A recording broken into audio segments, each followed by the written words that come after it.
Do you need a dual battery setup? Well, if you have a piece of gear that is constantly drawing power, such as a fridge or even just camp lights, but you're planning to stay for more than one night, then you will need to have a second isolated battery. You wouldn't want to get the main battery dead flat and be stuck in the middle of nowhere, would you? But what is the simplest bang for buck dual battery setup? What type of battery do you need? How will you charge it? And what do you need to install it? Let's get into all the details right now.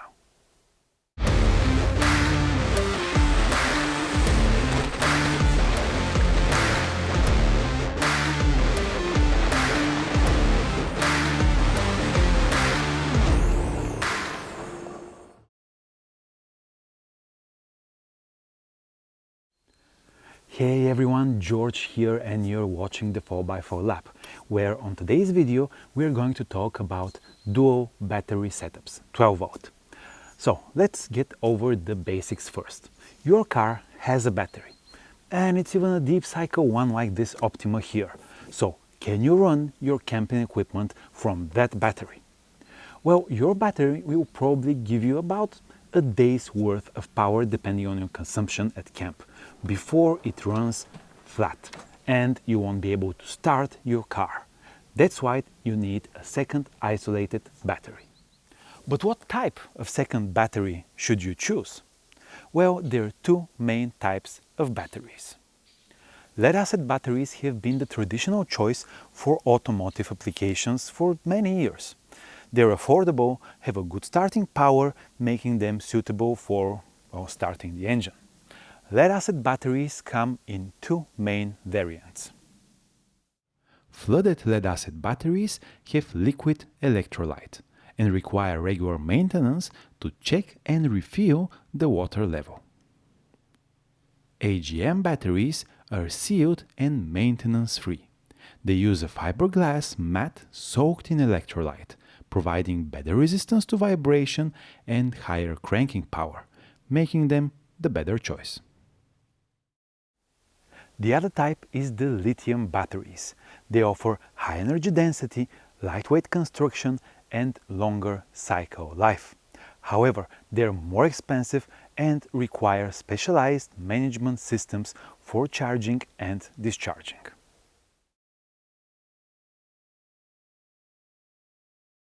So, should you get a lead-acid or a lithium second battery?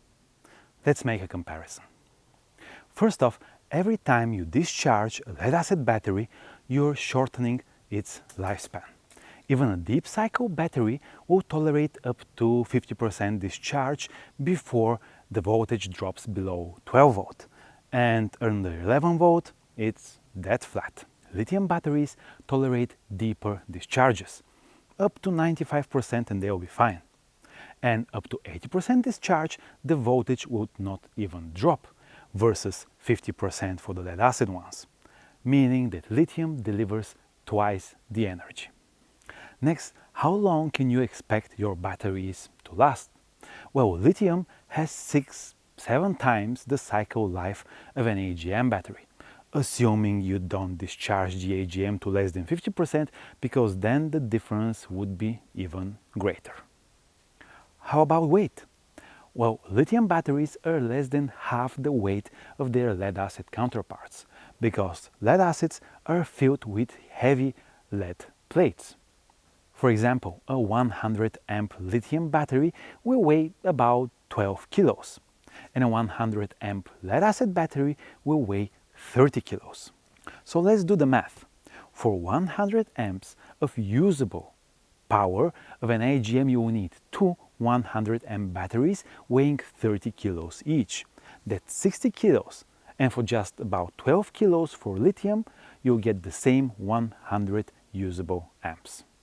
Finally, lithium batteries have a faster recharging speed to quickly get those batteries up to 100%, and a larger discharge rate to quickly deliver power to some power-hungry appliances. That leaves us with price. AGMs are several times cheaper, there is no denying that. But before making your choice, Just be aware that lithium ones will give you more usable capacity, are lightweight, and will last you longer.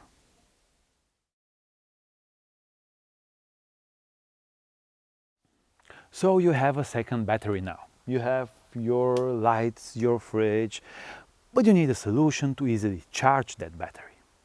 But what would happen if you simply ran a cable between your two batteries to connect them?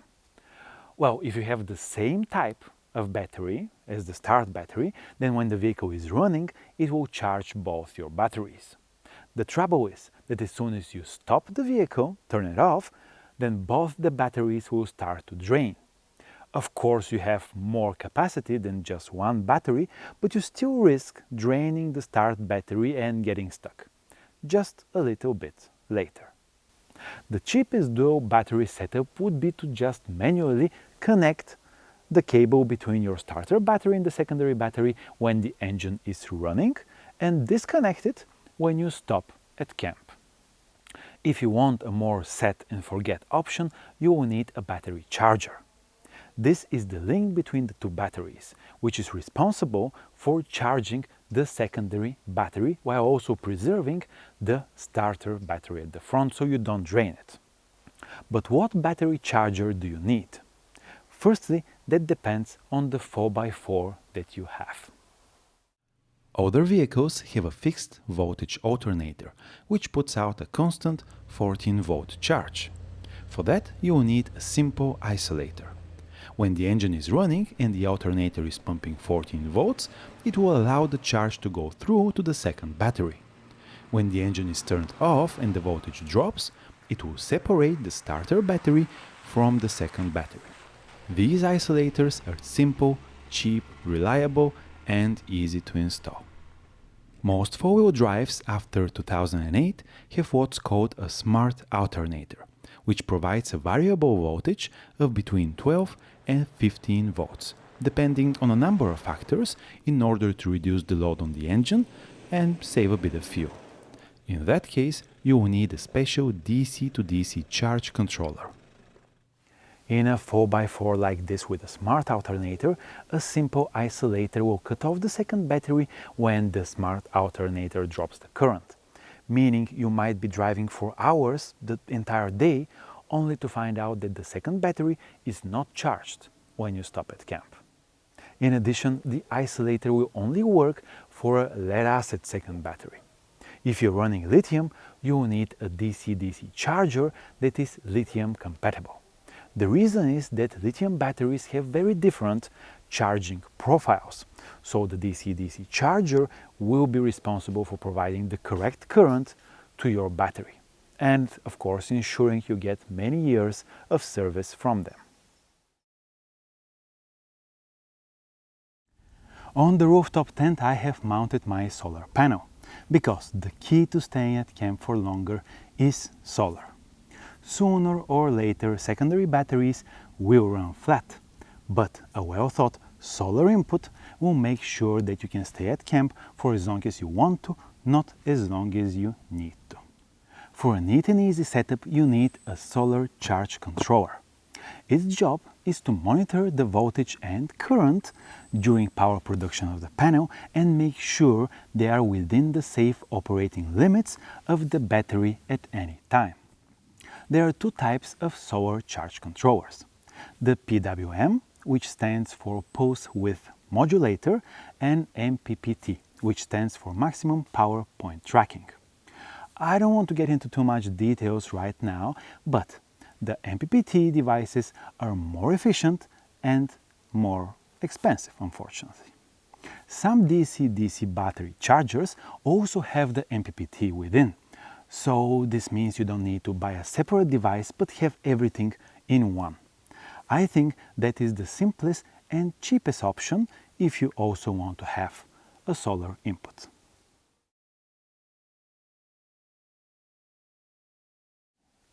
My Hilux has a smart alternator. I'm running a 100 amp lithium battery at the back, and I also have a 100 watt solar panel on the roof that can pump around 5 amps in good sun. But by the way, I'm thinking of doubling that. So 100 amp battery, 200-watt solar would be the best in my opinion. In any case, that is why I have a DC-DC battery charger with MPPT, meaning it accepts both input from the alternator as well as solar input. Now let's talk about how everything is set up on the Luxy and how you can do the wiring of such setup.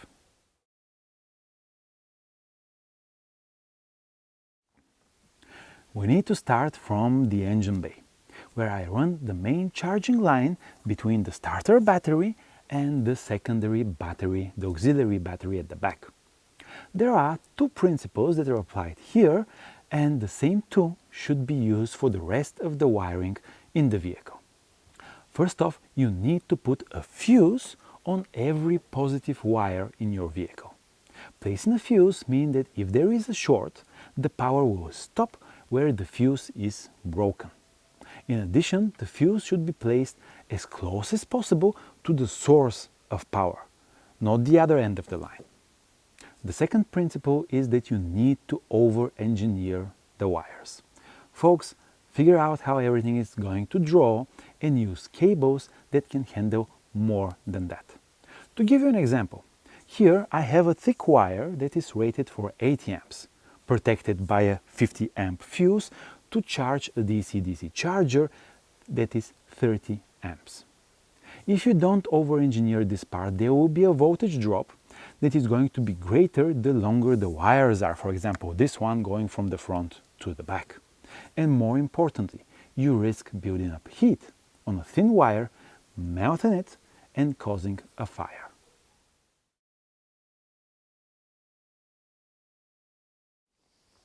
I have fitted all the electrics in the small gap on the right side of the drawers. In the walk around video, I have shown you that I control the water pump, fridge, lights and everything else from here. Now it's time to take a look behind the panel. Here is where I have mounted the DC-DC battery charger with MPPT. The starter battery cable goes on the bottom left, while the solar is on the top left. On the right are the positive of the second battery and the common negative of both the secondary battery and the solar. From the second battery, we have all the accessories that are powered by it.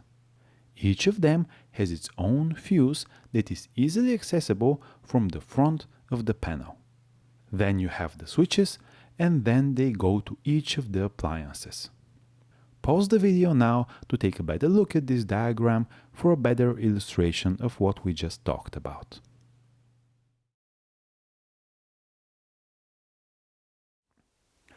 Now that you know what you need for your dual battery setup, what brand should you get?